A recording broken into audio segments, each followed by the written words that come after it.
Sad but true. Put that on. Even my valve's locked down. Go on, click, get on my neck. There we go. You got funny things happening with your picture, do you? Yeah, I know. I'm just, going with the flow with it. I'll switch the virtual background off in a minute. And I like the alien look, the outer spatial sort of on drugs kind of look. You need to turn a light on behind you, and that will sort that out a bit, probably. Oh, well. I did buy one of these no, it doesn't, because there's already a lot of natural light. I bought one of these screen things, but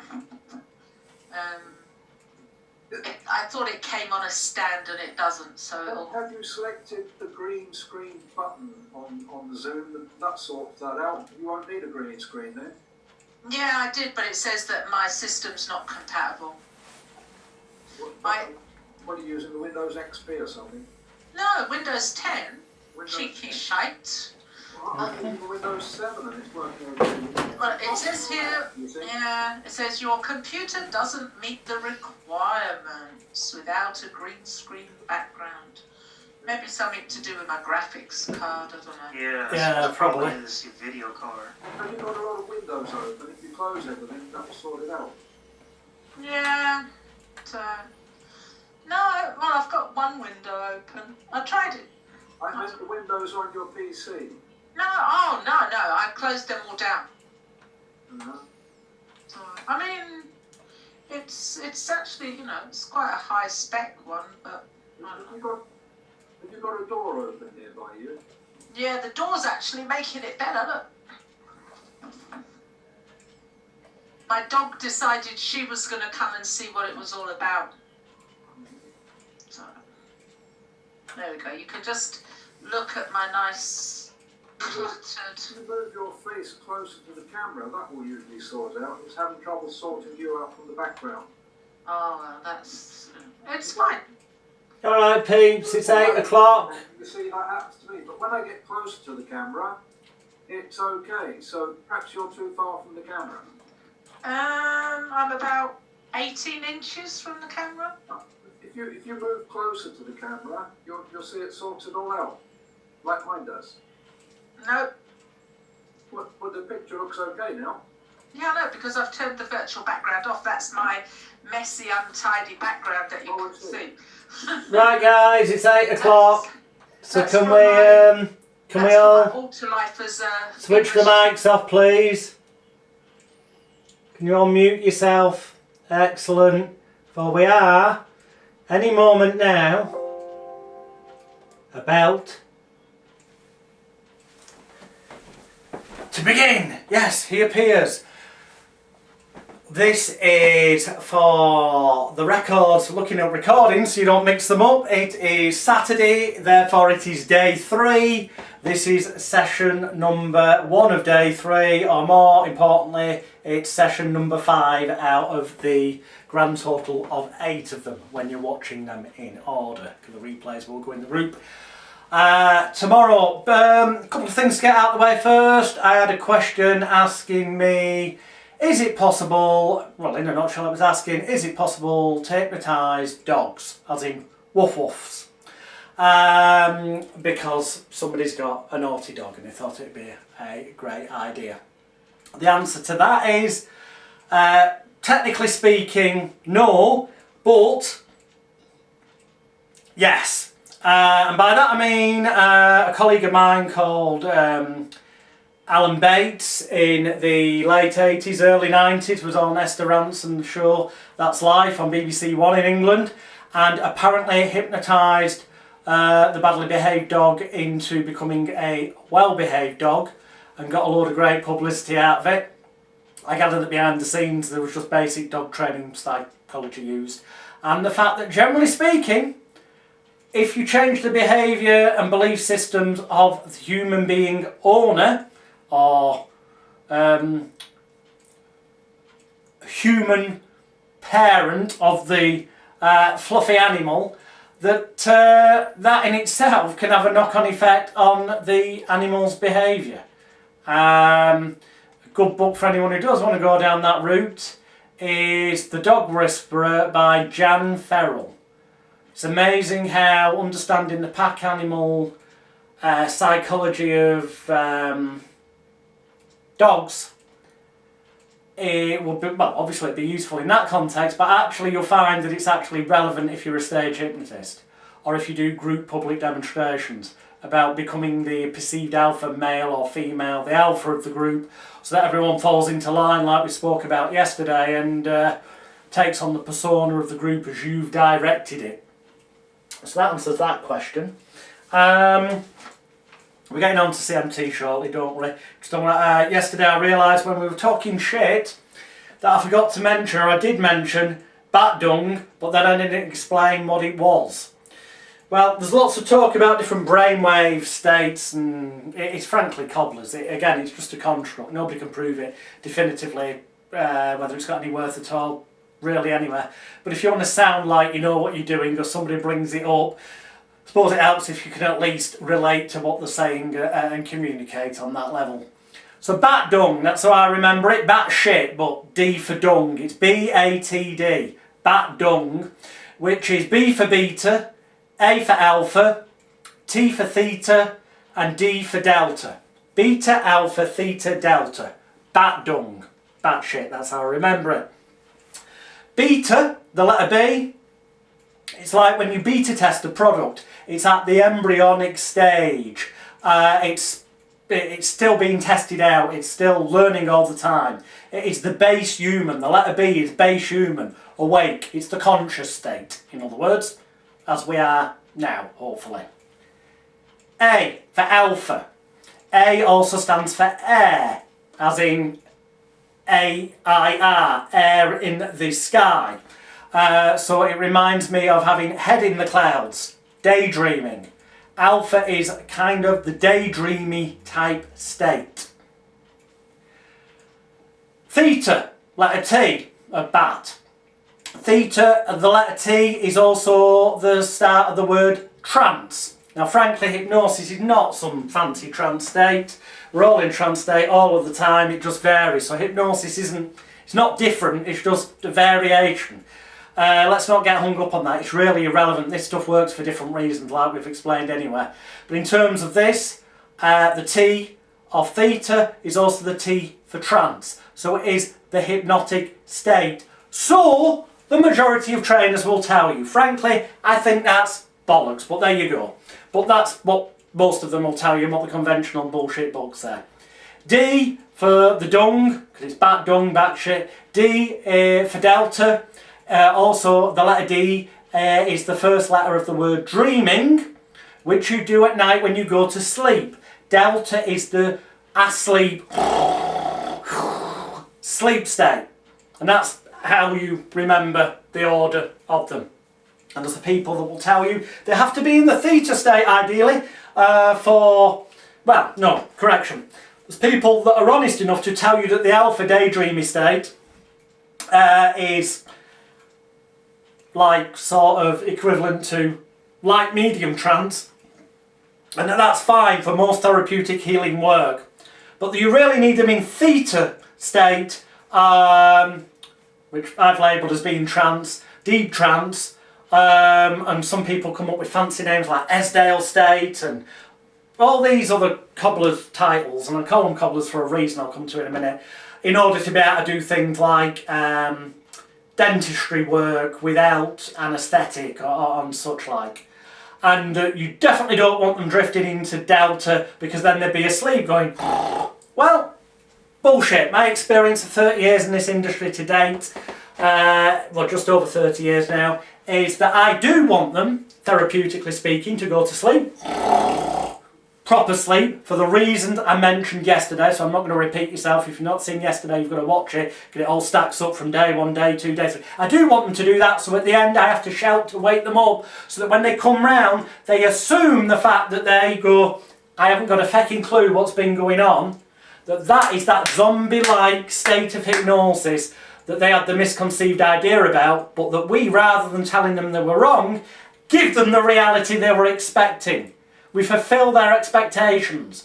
Therefore that makes them feel better, but also it makes them believe the magic wand's been waved. And the moment they believe it and say that to themselves internally, they change the software that's running in their mind and they get the results they want, which they could always have done, because no hypnotist in history has ever got any human being to do anything they couldn't have done themselves without the bullshit ritual of hypnosis.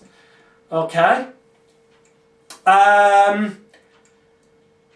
So don't worry, even on stage, don't worry about, oh, are they deep enough to respond to this routine or that? Bullshit.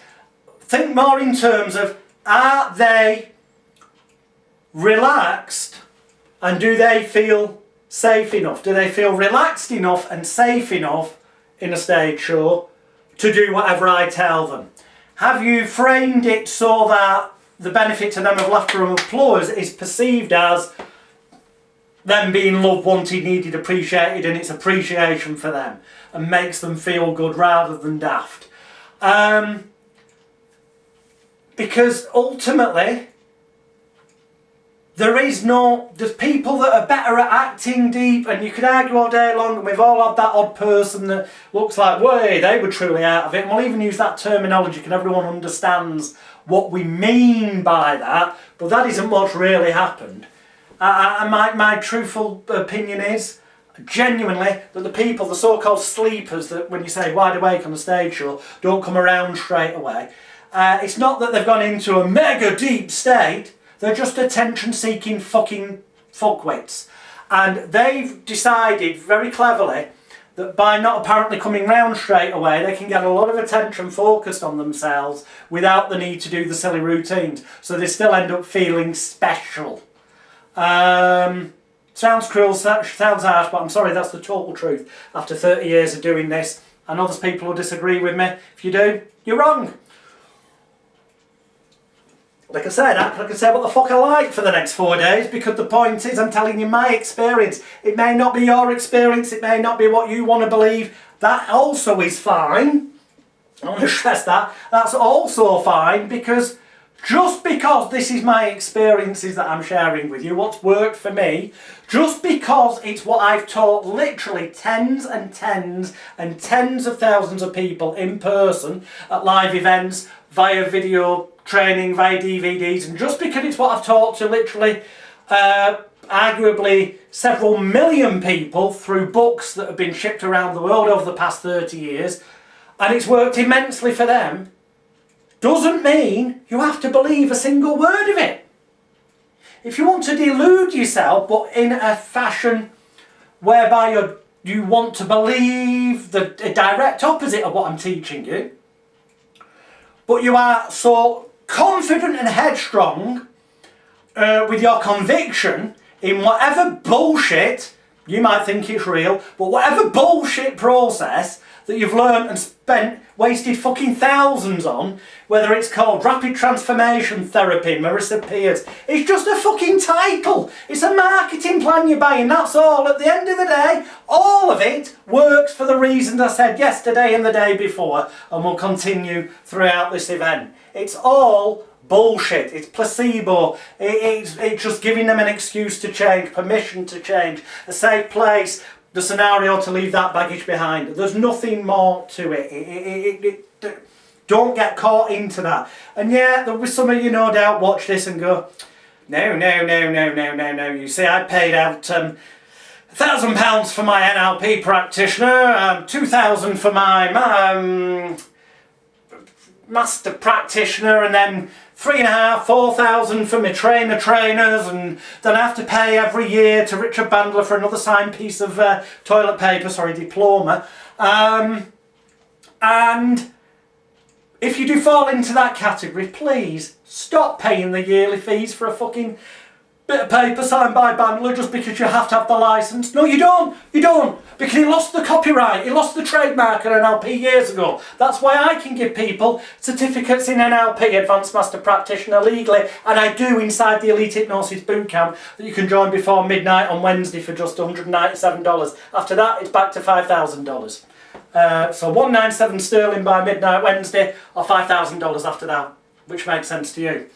And you never have to pay yearly fees for another signed bit of paper. If you want another bit of paper, Print another one out the year after from the boot camp and put a different fucking date on it if it makes you feel better. Because that's all they are, is perceptional, placebo-inducing tools to have on your office wall or images on your website to convince potential clients that you know what you're doing so that they will book.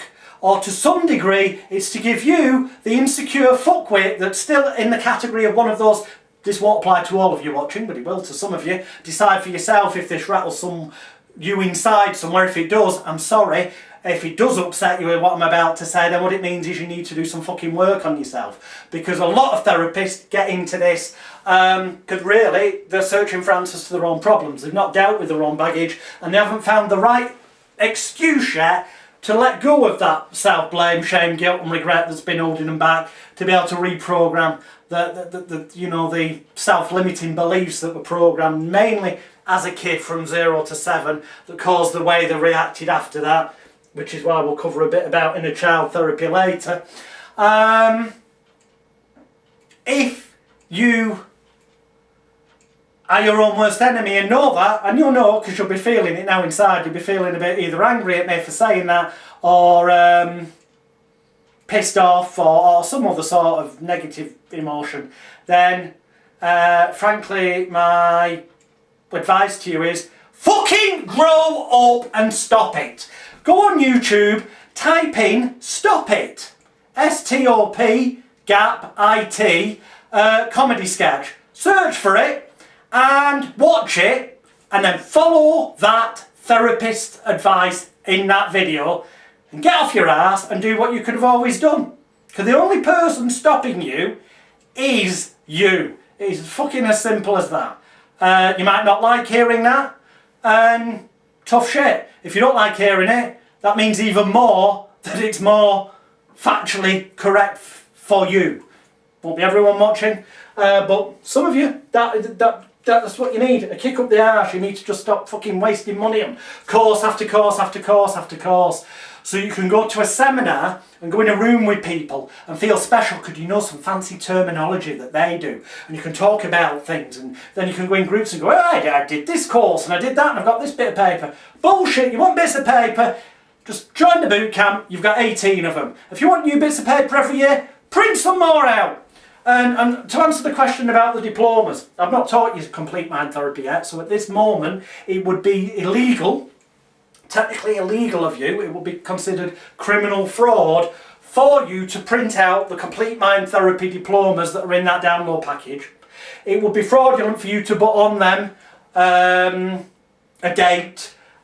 Some of them have got an electronic signature on already of mine, but if they haven't, within the package I happily give you permission to just sign it Jonathan Royle.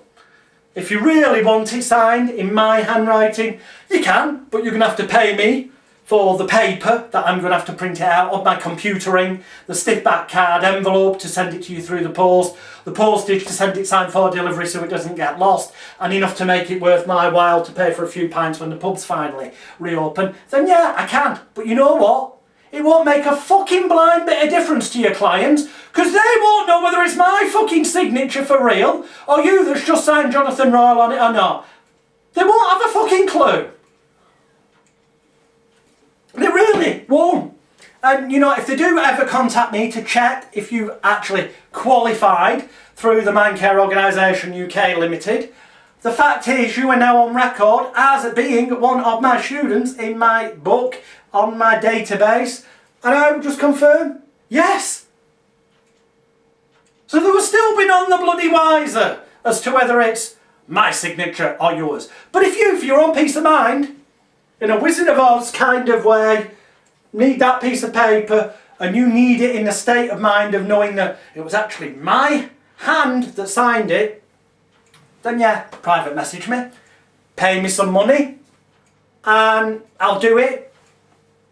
Bit daft like, look, because, you know, I might delegate it and get my wife to sign them. Instead, you wouldn't fucking know, would you? Exactly, you wouldn't know. Neither will your client.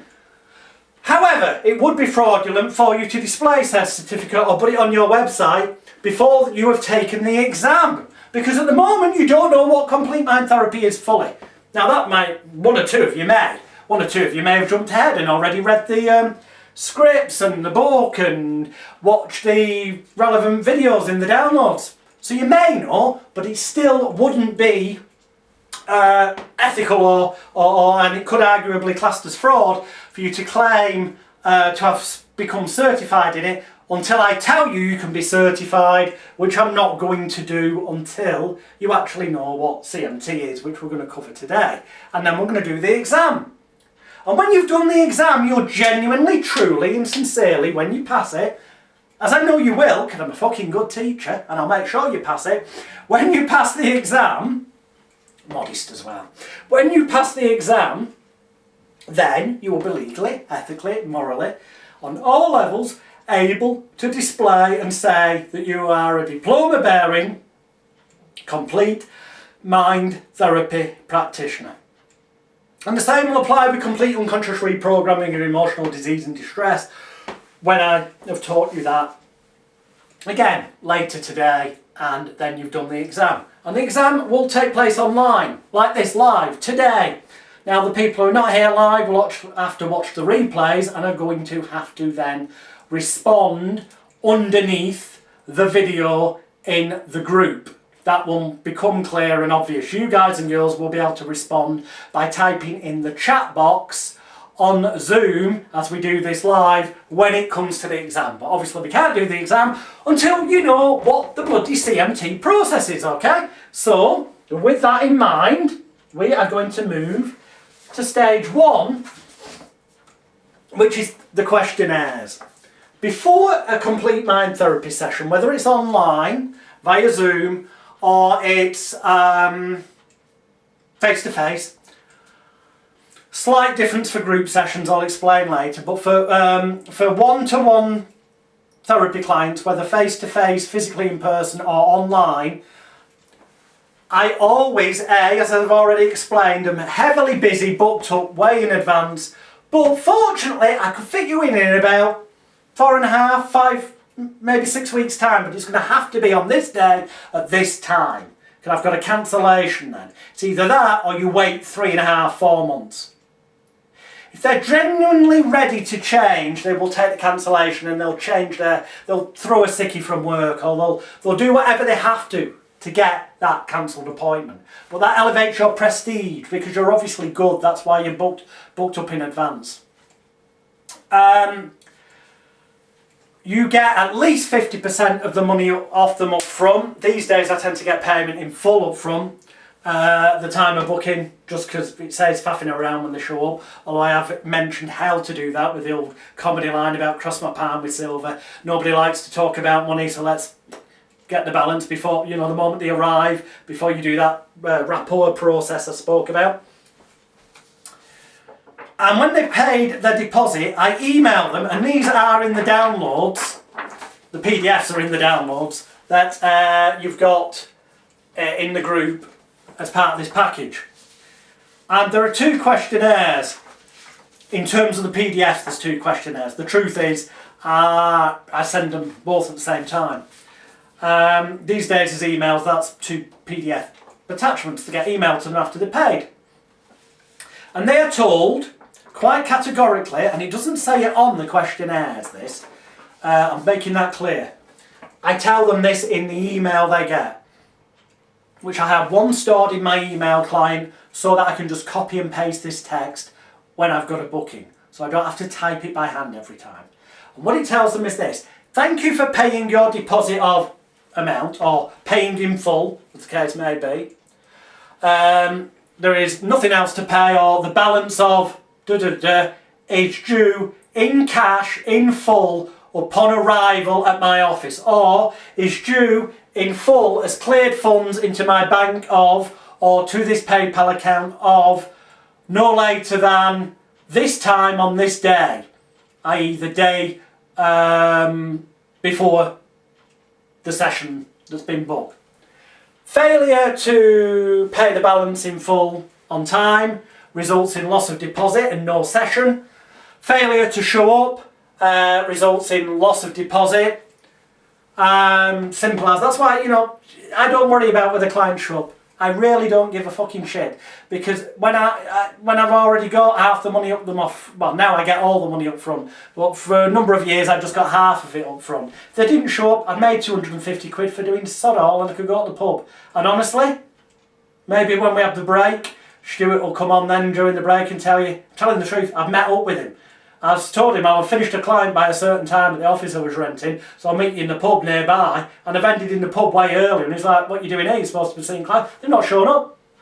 But I've already made 250 quid out of them. Can I charge a minimum of 500 quid? I'll talk more about clients not showing up later. Anyway, the questionnaire.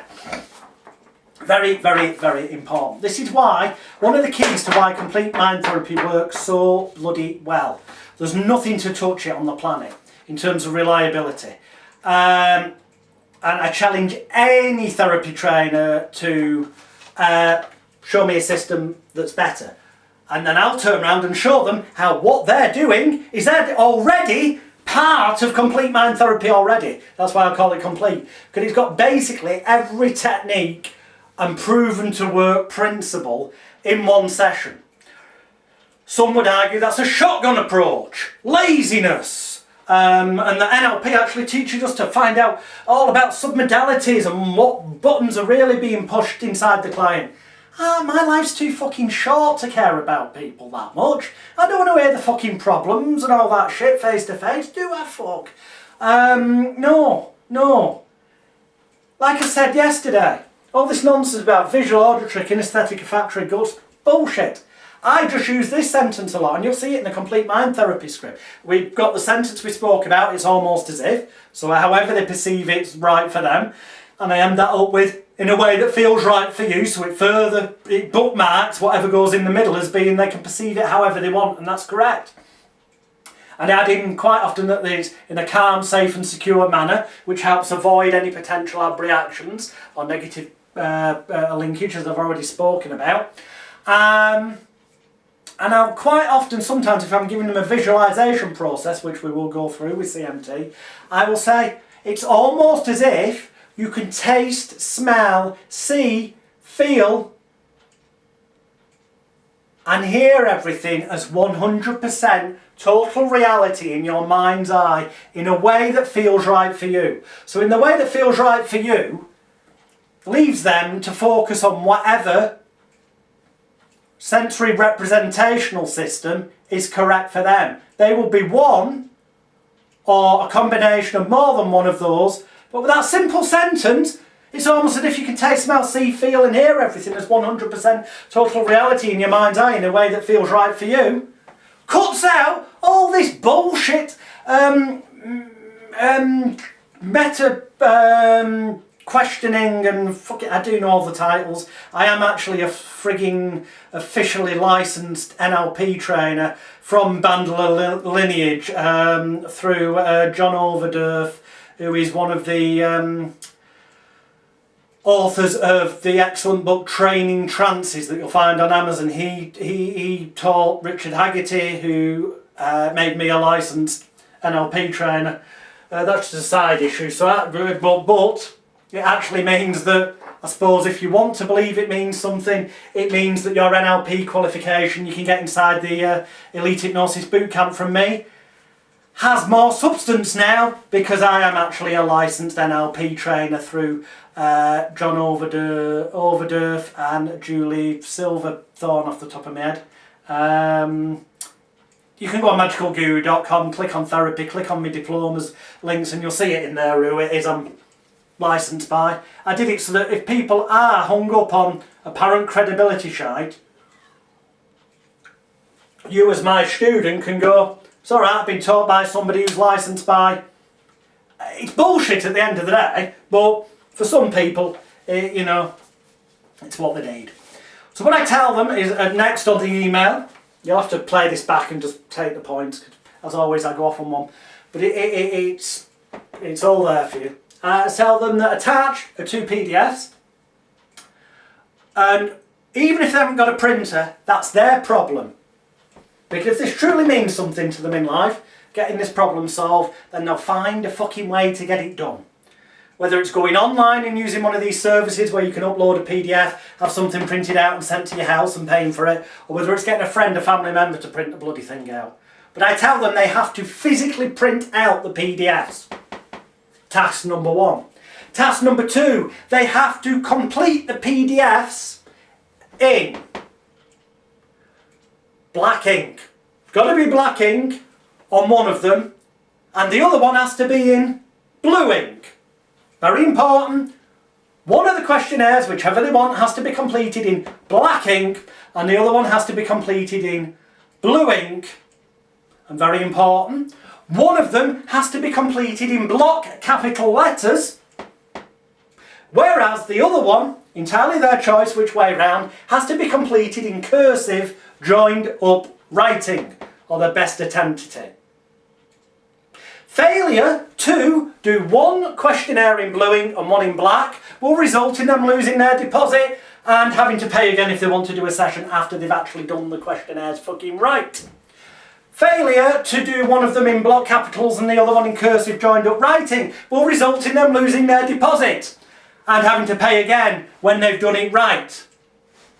Yes, I am that fucking strict with clients before they ever get through the door or ever get on Skype or Zoom with me. I tell you what, yes, will not a large number, because if your advertising's been done right, as we'll cover on Sunday, then you will actually find that it's a very small number of people that back out at that stage. Well, by this stage they paid the money, but they do get this explained to them a little bit before they part with the money, how strict it's going to be. And yes, it does butt up 1 or 2 people.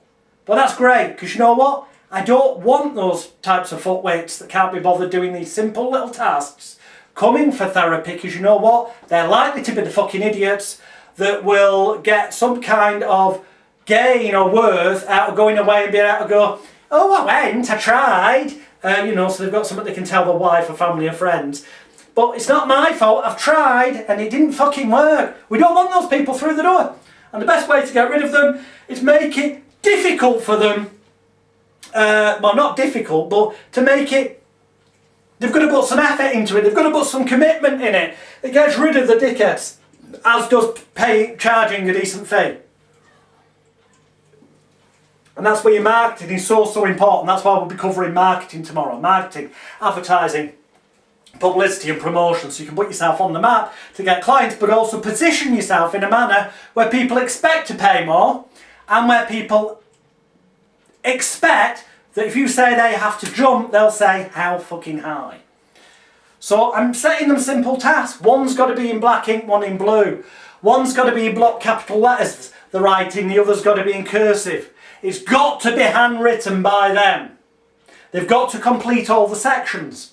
If there's not enough room in the gap shown on the sheet, then don't try and cram it in. Take another sheet of paper and write, see attached paper, and give as much detail as you possibly can to answer that question honestly. If you do not, then I will not be able to help you fully to the best of my ability, and any potential failure will be all your fault. As long as you supply me with honest, full, detailed answers to what's in these 2 questionnaires, then I'll work together when you come to my office or to the online appointment will prove to be 100% or 1,000,000% successful. Future pacing that it will work. Total authority, confidence. It's repetition of giving them commands. They're getting used to following your instructions. It's like the stage hypnotist who says to a volunteer on stage, stand up, move to that chair. Actually, no, move to this one. It gets them moving around, or she does, the moment they come on stage, so that they're being given commands, instructions, and they get used to following them to the point where they almost take on the mentality of a soldier on parade who gets given a command, doesn't question it, just immediately follows it because the authority figures told them. That is what you're doing with the Stage Hypnosis Show, and that is what I apply to therapy. So they're then told that when they've completed these, they have to send them back to you through the post. Yes. Now, yes, I do that even with online clients, or at least I did prior to the COVID nonsense that we're in now.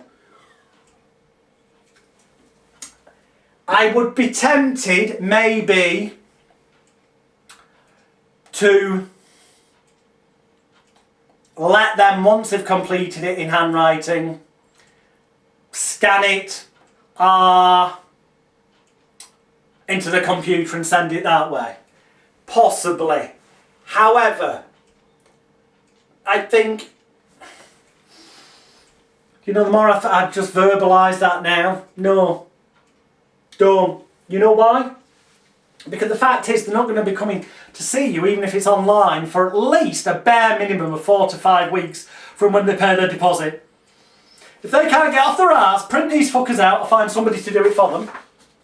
Complete one in black pen, one in red, blue pen, one in block capitals, one in cursive joined up writing. Fold them up, pop them in an envelope, take it to their nearest post office and send it back to you signed for delivery.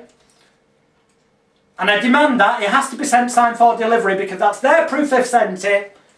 And as long as they do that, then if for any reason the post office cocks up, I will give them leeway about losing the deposit part. But they have to send me the tracking information the moment they've sent it. They've got more than enough time from anywhere in the world to get these sent to you. That means they have to get off their arse, which most places can do now.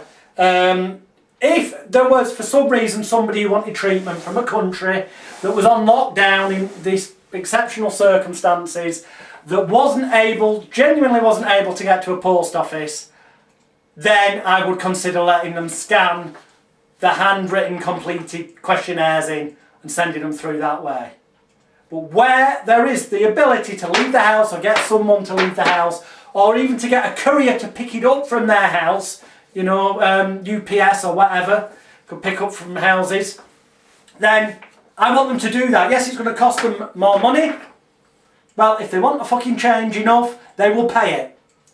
Otherwise, I don't want them as a client. It's more effort on their part, yes. But if they actually want the change, then if they want to use me as the excuse to leave behind that self-blame, shame, guilt and regret for why they haven't got off their arse and done it themselves sooner, then sure as hell they better show that they're going to make some effort. And then that way, when you get it, you've got genuine handwriting. And I'm not going to say there's no graphology's bullshit in general, but there are some things, there's generalities like the way people sign their name. If they sign big and bold, tends to mean they're slightly more extroverted, or they give that impression of being anyway. There's things you'll sense, but I'm not going to dwell on that because that isn't the main key importance. It's about getting them to follow instructions and attaching importance to doing this.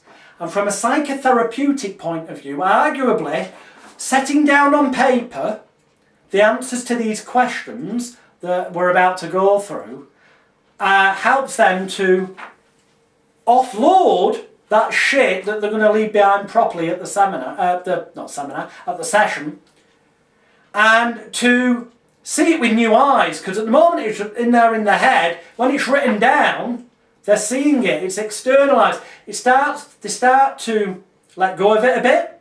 They start to disassociate from it a little bit. To let go of it, it loses a little bit of its emotional power, because emotion goes into the writing it personally. That's why we don't let them type the answers on a computer. So it's got emotion attached to it. So the therapeutic process has already started. Okay. Both of these are in the package, so we'll just run through what's on them. It asks them, what is your name? Self-explanatory that. Although at the start of the session you are going to ask them, what do your family or friends call you? But you leave that for in person because it's part of that rapport building trick I spoke about yesterday. Your address, telephone number, email, date of birth. What's your problem? How long have you had this problem? How do you feel this problem started? Number 8, what do you feel I need to do for you during the session to permanently cure this problem? Number 9, what is the final outcome you wish to achieve from the session? Number 10, what was the best experience of your entire life? A time you felt confident, proud, loved and on top of the world? Number 11, what was the worst and most emotionally painful experience of your entire life to date? Number 12, who's the one person you love most in the entire world? If they didn't have any problems, the answer there should be them. So if I was filling this in, it should be me. Because I should have the self-worth and self-love to put that. But if I'm a client who needs an issue sorting because of those emotional things we spoke about over the past couple of days, imbalances there, it won't be them, it'll be somebody else they put down. That's the big clue that they need to feel more loved, wanted, needed, appreciated, cared for, cherished and valued, and build up the self-confidence, self-esteem, self-image, self-control. So it builds up their self-worth, self-respect and self-love. So that they can become selfish in a positive manner to be selfless later. 13, are you on any medication for this problem or issue? 14, is there a history of this problem within your direct family? 15, have you tried any other alternative therapies to cure this problem before? 16, have you got any questions for me or anything else which you feel I should know about in order to be able to help you most effectively? That is questionnaire 1. I will now decipher what the purpose of those questions is. Name, address, telephone number. I hope you've guessed. It's so that you've got the contact details of the client. Because then if it's a particularly good client or an interesting issue, you've got their details on file to, and obviously look into GDPR laws, General Data Protection Registrar laws and Data Protection Act laws in your country and locality, or find out more about them, I believe, in my Psychophysio Energetic Alignment of Changing Energies and Emotions Peace Practitioners Training Set, which is available on my website for about $300, which is about £270 sterling at the minute. Or you could save even more money and just join the bootcamp for £197 sterling before midnight on Wednesday, and everything I've ever released is in there, including Peace, where we do also teach the GDPR laws and all that kind of stuff. But you can find them free online if you bother to get off your ass and put some work in. Date of birth, the reason for that is, off that you can work out how old they are, okay? That will become relevant in a minute. I know you could just ask them there, how old are you? But because you ask them their date of birth, and they will forget by the time of the session what they put on here, but because you never ask them directly what their age is, if you suddenly appear to know their exact age, and are able to tell them at what exact age certain things happened in their life, they'll be like, how the flipping heck did they know that? And it will be like you've got some kind of special power. You are that magical hypnotist. Ooh. What's your problem? I think self-explanatory. 6, how long have you had this problem? When they tell you that, okay, they will generally put a number of years. They might put from a certain age, but more often than not, they put a number of years. Well, you can take that number of years, deduct it from their age, which you've worked out from their date of birth, and you know at what age in their mind they believe the problem to have started. So during the session, you can casually go in, now imagine in your mind's eye, when this issue first started to become an obstacle in your life, when you were around the age of 26 or whatever. And because they know they've never told you it was around the age of 26, because they kind of haven't, you've worked it out of those two separate bits of information. The psychological effect, in the context of delivered within unexpectedly during the therapy session, is one of, whoa, this must be lucky juju, a magic woo-woo. It's all stuff, and it has an effect in helping them believe that they're really being hypnotized. Number 7, how do you feel this problem started? Quite often, that have no basis in reality, doesn't matter. It's how they feel it started. If they feel it started that way, that is the best construct, metaphor, whatever you want to call it, to work from, because then you're not telling them that they're wrong, and they will feel better. And then that way you can get in through the back door, and it doesn't matter whether it's right or wrong, because you're just going to wipe all the fucking computer files relevant to this shit and replace them with ones that enable them to achieve what they wanted to do. Number 8, what do you feel I need to do for you during the session to permanently cure this problem? Generally speaking, whatever they put is irrelevant in one point, because I'm going to pretty much always do the complete mind therapy session. 99% of my clients, for the best part of 27 of the 30 years I've been doing this, have been with my CMT script, although I've honed it along the way to what it is today, but it's not altered in wording or structure for at least 15 years, because it reached perfection 15 years ago. But for the first 3 years I was using that APHP course that I've given you free, the fast track hypnotherapy script package that's there for download in the group, and I was just doing the whole script reading thing, and it still worked. It's just I get far less problem clients now, partly through the marketing, but also partly through there's far more of an important seeming ritualistic bullshit going on in the middle when they show up. However, it is relevant from another point of view. What do you feel I need to do for you during the session to permanently cure this problem? In the past, some example answers I've had have been, well, obviously you're going to have to get out your swinging watch, hypnotise me, and then tell me that, you know, the cakes I know I eat too many of taste like dog shit. Guess what? If they've wrote that down, guess what I'm doing?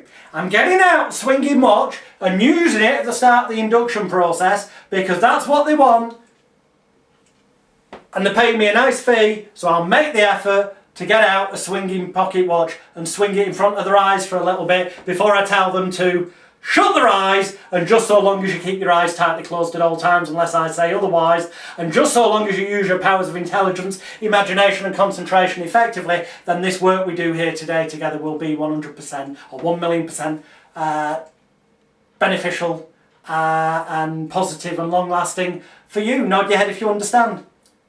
Still the same, I just, you know, do what they wanted. And if they mentioned they want the stuff to apparently taste like dog shit, you sure as hell I'm going to have them visualise it tasting like dog shit.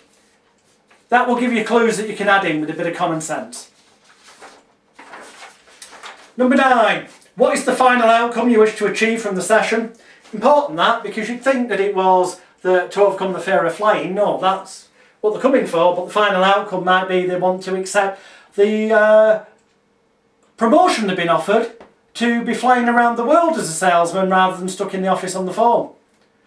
And that's why they want to overcome the fear of flying. They were never bothered about going on holiday, they want the promotion. So that's the outcome they want, that's the leverage that you can then use at certain points within the complete mind therapy session, using your common sense, which will become clear when we get to the complete mind therapy structure. It's just, you'll understand them, you need to know about the questionnaire first. Everything in order. Number 10. What was the best experience of your entire life? A time you felt confident, proud, loved and on top of the world. I don't know whether to cry or laugh. I'm more inclined somewhere in the middle. But the number of times you will get, I can't think of one, it speaks volumes. It will happen. And that's because of all the things I spoke about in the past 2 days, and that's where you really got to pay attention to building that person up and making them feel good about themselves, which is what complete mind therapy is in its entirety is about. Or, hopefully, in the vast majority of times, they will give you, they might say it's when the son or daughter was born, when they passed an exam, when they won something. There'll be a piece of information you can utilise later when you want to, what NLP would call anchor, some positively good feelings to future things they're going to do in life, or to the idea of not doing things they once did but feeling good about not doing it. You can take genuine things that have taken place in their life, that they've got genuine thoughts, feelings, emotions and memories already firmly ingrained in their personal desktop computer, and leverage the power of them to help them get the outcome they desire. Number 11. What was the worst and most emotionally painful experience of your entire life? Again, it's something they've genuinely experienced. So they've got thoughts, feelings, memories, emotions connected, ingrained in that computer. It's easier to take something that already exists, that they totally believe, and leverage it in a manner that it gets anchored to getting them the outcome that they desire and booked your time for. I hope that makes sense. Number 12.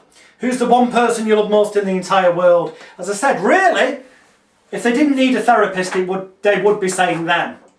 But you'll generally get mother, daughter, son, something. You'll get somebody. I have had it only once or twice in my career, the past 30 years, that they bought nobody.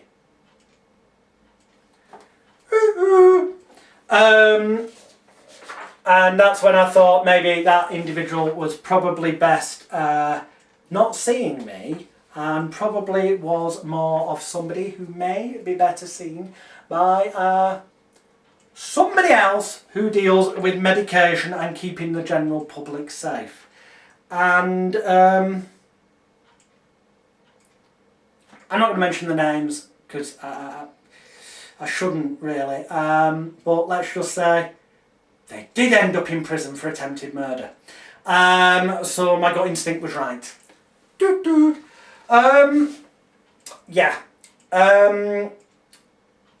But most people will put somebody down, and that will give you leverage and emotional connection they've genuinely got with somebody that you can use at the appropriate time in the complete mind therapy structure as further leverage that's based in reality already. So we're taking reality, real thoughts, feelings, emotions and memories and connections that already exist, firmly ingrained in their mind, and using that as leverage to anchor in one way or the other, either for pain or pleasure, depending on which section it is, to help them get the outcome. 13. Are you on any medication for this problem?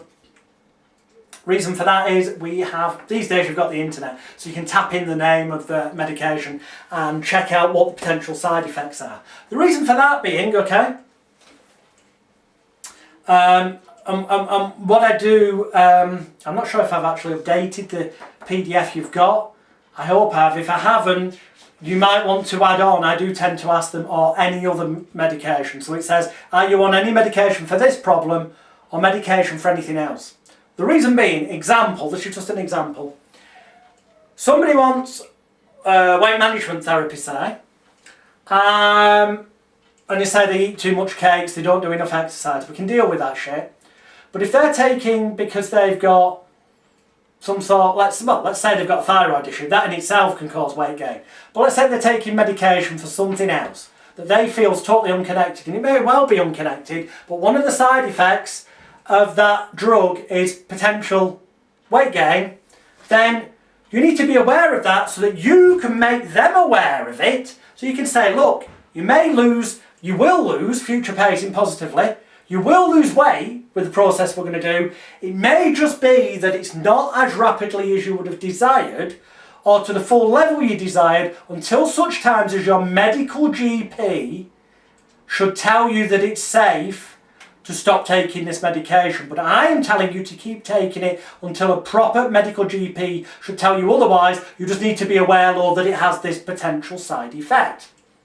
That's the ethical, moral and legal way. Always refer people to their medical GP. Never tell them to stop taking any form of medication, otherwise you could end up with lawsuits galore. But do check out the names of medication and what the side effects may be, because then with common sense you can see if that could be a potential issue in terms of them thinking that it hasn't worked as well as it actually has done, because it has worked and they've cut down the negative eating and they've upped the exercise, but they're not seeing as much of a result as they wanted because of the side effects of that medication.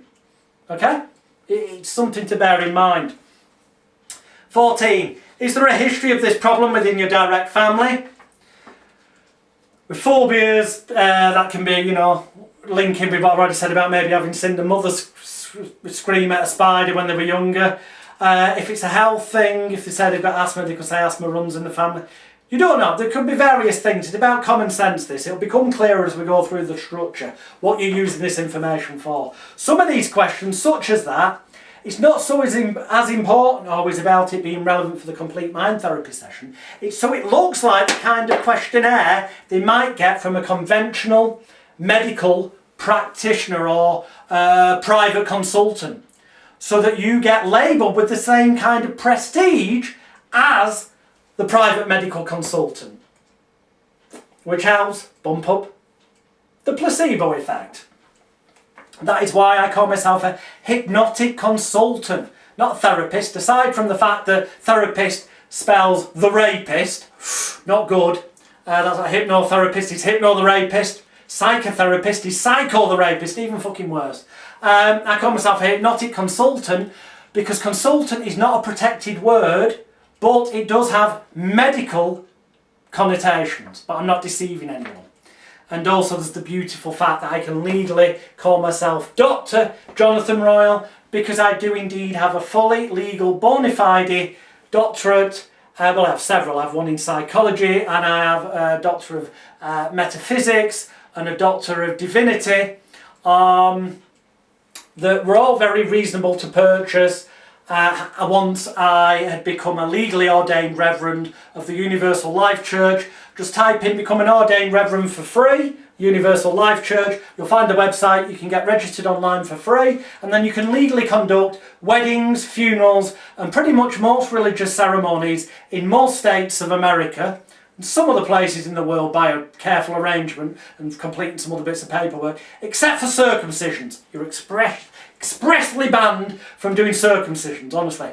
It's no skin off my nose. Yeah, you become a legally ordained reverend, and then you can take one of their religious degree courses, which is incredibly easy to pass, because the answers to the questions are with you in the PDF that comes through.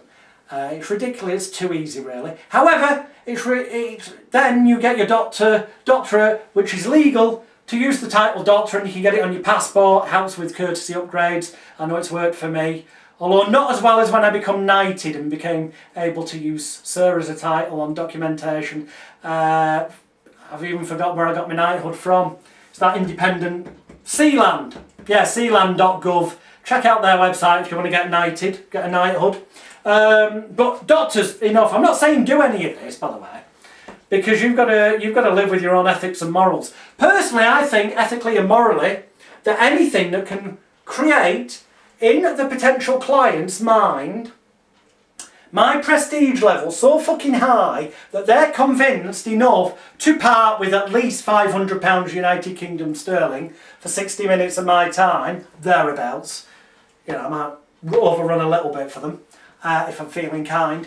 And puts them in a frame of mind where they're already in their own heads, telling themselves that this will work and on that particular day, rather than saying to themselves, I'm going to see a therapist this day and I hopefully will stop smoking. They're telling themselves, in 4.5, 5 weeks' time, I'm going to see Jonathan Royle, the world famous hypnotist, Dr. Jonathan Royle, treated all these celebrities, and wow, I'm going to leave his office a confident, happy, healthy, relaxed non-smoker.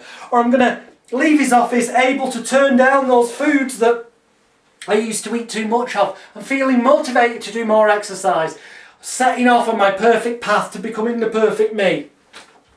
That's the kind. Anything that's legal within the realms of the law,